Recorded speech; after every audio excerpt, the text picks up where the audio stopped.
నిజ నిర్ధారణకు అంతిమ నిర్ణయం DNA టెస్ట్. ఉన్నది ఉన్నట్లుగా వాస్తవాలను శోధించి వివరించే మన DNA టీవీ, మన రాష్ట్రం, మన ఛానల్.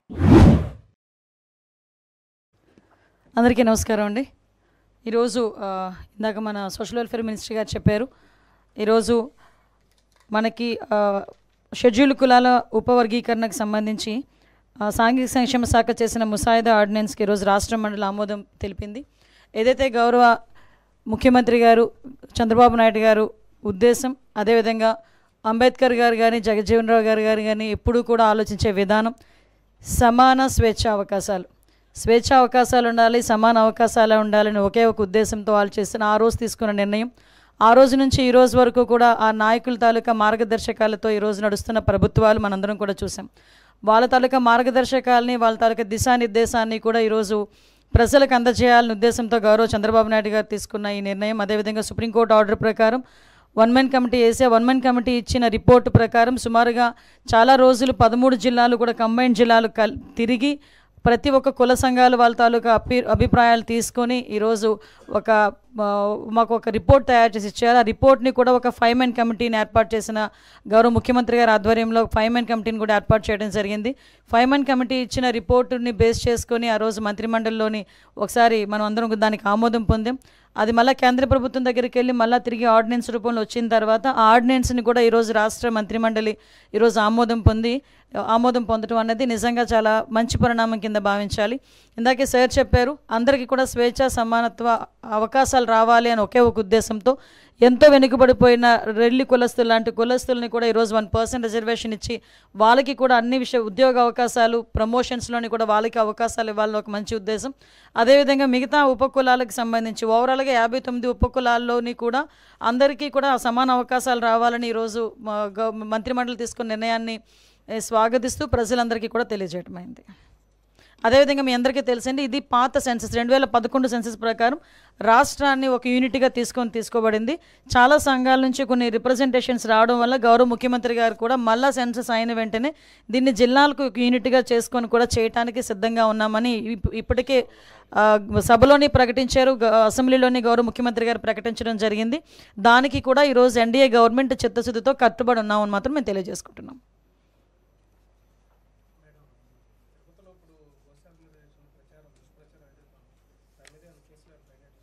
ఆల్రెడీ కేసు కడుతున్నామండి. ఎందుకంటే విషయం ఏంటంటే ఇప్పుడు తిరుపతి అనేసరికి ఒక ఆధ్యాత్మిక ప్రదేశం, దాని మీద చాలా సెంటిమెంట్ ఉంటుంది. తిరుపతిలోని ఎక్కడైనా ఏదైనా చిన్నది అంటే మాంసాహారం ఎక్కడ దొరికినా, ఒక సిగరెట్ దొరికినా, లేకపోతే ఏదైనా మద్యపానానికి సంబంధించిన అంశాలు ఏమైనా దొరికినా కూడా భక్తుల మనోభావాలు దెబ్బతినే పరిస్థితులు ఉంటాయి.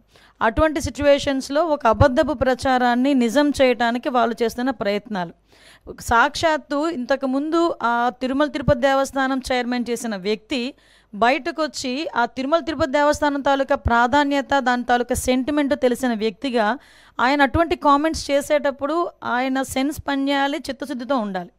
ఎందుకంటే ఇది దేవుడితో కూడుకున్న వ్యవహారం, దేవుడికి సంబంధించిన వ్యవహారం. ఇప్పుడు ఏదో మత సంబంధించిన ఘర్షణలు తీసుకురావాలి, ఎక్కడో law and order issues create అవ్వాలి కాబట్టి ఈ రకంగా మనం చేయటం. ఇంతకుముందు మీకు తెలుసు, ఒక పింక్ డైమండ్ అని చెప్పి ఒక రకమైన దుష్ప్రచారం చేశారు. అరే అసలు పింక్ డైమండే లేదు అని చెప్పి ఆర్కియాలజీ డిపార్ట్మెంట్ వాళ్ళు కూడా బయటకు చెప్పే పరిస్థితి వచ్చింది. అంటే ఏదో రకంగా తిరుమల తిరుపతి దేవస్థానం అంటే ప్రజల సెంటిమెంట్, దాని మీద ఒక బురద జల్లితే గవర్నమెంట్కి చెడ్డ పేరు వస్తుంది, దానివల్ల పూలన మత ఘర్షణలు తీసుకురావచ్చు అని ఒక దురాలోచనతో వాళ్ళు చేస్తున్న కామెంట్స్ తప్పించి వీటిలో నిజం లేదు అని నిన్న నిజాలు ఈవో శ్యామలారావు గారు చాలా క్లియర్గా చెప్పారు. ఎంత దౌర్భాగ్యం అంటే అక్కడ ఈవెన్ ఆ గోశాలకి 2023 నుంచి విజిలెన్స్ అధికారులని కూడా లోపలికి రానివ్వని పరిస్థితి, అంటే లోపల ఏం జరుగుతుందో కూడా తెలియని పరిస్థితి.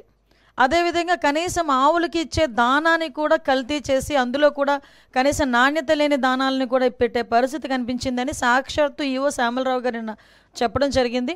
ఎవరైతే ఇలాంటి అసత్యపు ఆరోపణలు చేస్తున్నారో, అసత్యపు ఆరోపణలు చేసిన ప్రతి ఒక్కరి మీద కంపల్సరీగా చర్యలు ఉంటాయి. వీళ్ళు ఎలాగ మ్యానిపులేట్ చేస్తున్నారంటే మీకు ఒక ఎగ్జాంపుల్ చెప్తానండి. రీసెంట్గా మన హెలికాప్టర్ ఇష్యూ మొన్న జగన్మోహన్ రెడ్డి నడిచింది కదా, ఆ రోజు నేను మాట్లాడిన మాట ఏంటంటే భద్రత ఇంత మేము 1100 మందిని భద్రతకి మేము అక్కడ అకామిడేట్ చేసాము. సో ఇది జరిగిందని క్లియర్గా చెప్తే నెక్స్ట్ డే సాక్షిలో ఏం రాశారు తెలుసా, 1100 మంది పోలీసులు మోహరించారు అని రాశాడు. అంటే ఆ రాసిన తెలుగు చూడండి ఒకసారి. భద్రత కల్పించేమో అనడానికి మోహరించేమో అనడానికి ఎంత తేడా ఉంటుందో.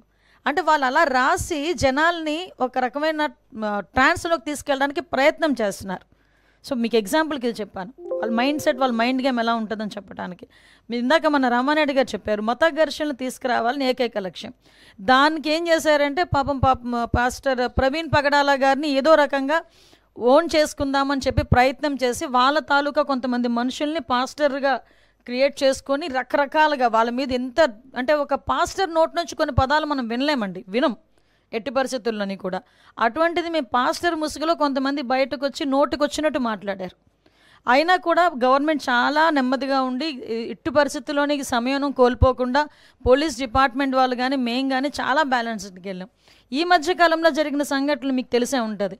నరసన్నపేటలోని ఒక టెంపుల్ మీద వెళ్ళి జీసస్ వర్డ్స్ రాయించారు, ఒక చర్చ్ దగ్గరికి వెళ్ళి జై శ్రీరామ్ అని రాయించారు. అంటే ఇలాంటి సంఘటనలు చూస్తుండేటప్పుడు ఏదో విధంగా మత కల్లోహాలు తీసుకురావాలి, ఇక్కడ లా అండ్ ఆర్డర్ ఇష్యూస్ని క్రియేట్ చేయాలి అన్న ఒక దృక్పథం అన్నది చాలా క్లియర్గా కనిపిస్తుంది. ఇది నేను చాలా సందర్భాల్లో చెప్తానండి. ఒక క్రిమినల్ పాలిటిక్స్లో ఉంటే ఎటువంటి సంఘటనలు జరుగుతాయో అవే సంఘటనలు ఇప్పుడు వాళ్ళు చేయడానికి రెడీ అవుతున్నారు. బట్ మేమందరం చాలా ఫర్మ్గా ఉన్నామండి. ఎట్టి పరిస్థితుల్లోనే అటువంటి వాళ్ళు ఊహించుకొని ఏదో చేద్దాం అనుకున్నా కూడా చేసే పరిస్థితి అయితే ఉండదు. మేమందరం కూడా చాలా అలర్ట్గా ఉన్నాం.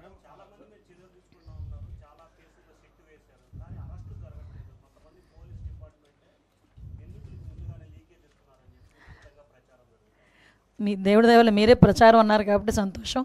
నిజంగా నేను అలాగని చెప్పి మీరు అన్నదాన్ని నేను కాదు అని చెప్పట్లేదు. ఎక్కడో అక్కడ కొన్ని మూలాలు అయితే ఉంటాయి. ఇప్పుడు మ్యాక్సిమం అంతా ప్రక్షాళన జరిగింది. ఇంకా ఎక్కడైనా మూలాలు ఉంటే కూడా మీరు చెప్పిన దాన్ని కూడా మేము కన్సిడర్లోకి తీసుకొని మేము కూడా విచారణ చేసుకుంటాం. కానీ అటువంటి పరిస్థితి అయితే యాజ్ ఆఫ్ నో మా దగ్గర ఎక్కడ లేదు. సిట్ విచారణ పూర్తయిన వెంటనే చర్యలు ఉంటాయండి. ఎందుకంటే మేము ఏదో కంగారు పడిపోయి విచారణ తీసుకొచ్చేసి మళ్ళీ వెళ్ళి వాళ్ళు కోర్టులకు వెళ్తే మేము ముట్టకెళ్ళి తినే పరిస్థితులు అయితే వెళ్ళాం.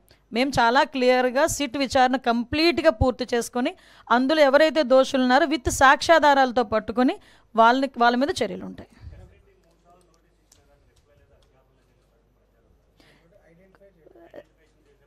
సార్ అది సిట్ చర్యలు దర్యాప్తు జరుపుతుంది. కొన్ని వాళ్ళ దర్యాప్తు జరిగేటప్పుడు మనం ఇంటర్నల్గా దానిలో మనం ఇన్వాల్వ్ అవ్వకూడదు. దర్యాప్తు పూర్తయిన తర్వాత ఎవడూ తప్పించుకోడండి. మొత్తం ఒక విషయం చెప్తున్నాను, తప్పు చేసిన వాడు ఎవడు కూడా తప్పించుకోలేడు. డెఫినెట్గా చర్యలు అయితే ఉంటాయి.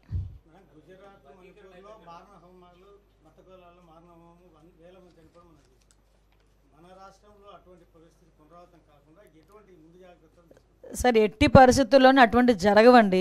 ఫ్యాక్షన్ లాంటి ఊర్లనే చంద్రబాబు నాయుడు గారు అనే వ్యక్తి ఫ్యాక్షన్ లేకుండా చేసిన పరిస్థితి. నక్సలైట్స్ అలాంటి వాళ్ళు ఫుల్ ఫ్లెజ్డ్గా ఉన్న సిచ్యువేషన్ని కూడా కామ్ డౌన్ చేసిన పరిస్థితి. అటువంటి వ్యక్తి ఈరోజు మత ఘర్షణలు అని చెప్పి అంటే ఎవరో ఇంటెన్షనల్గా చేయాలి అనుకుంటే మేమే ఈరోజు మీకు చెప్తున్నాం, 2-3 ఇలా ప్రయత్నం చేశారు, మేము తిప్పుకొట్టుకున్నామని. మా దగ్గర పోలీస్ వ్యవస్థ అంత బలమైన వ్యవస్థ ఉంది. ఒక పక్క చంద్రబాబు నాయుడు గారు ఉన్నారు. ఇలాంటి వాటిని ఆదిలోనే తుంచేసే పరిస్థితి అది మాకు తెలుసు, మేము చేయగలం.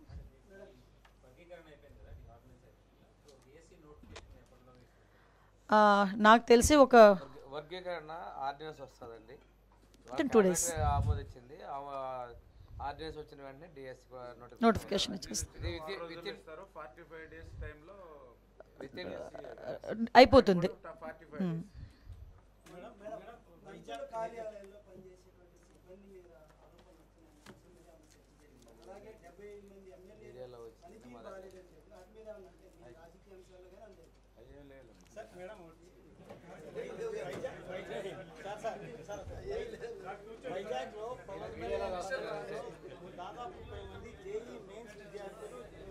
లేదండి, అలాంటిది ఏం లేదు. యాక్చువల్గా ఆ రోజు అలాంటి ఆరోపణలు వచ్చినాయి. కానీ మా సిపి ప్రతి ఒక్కరు ఫోన్ నెంబర్ని కూడా ట్రాక్ చేశారు.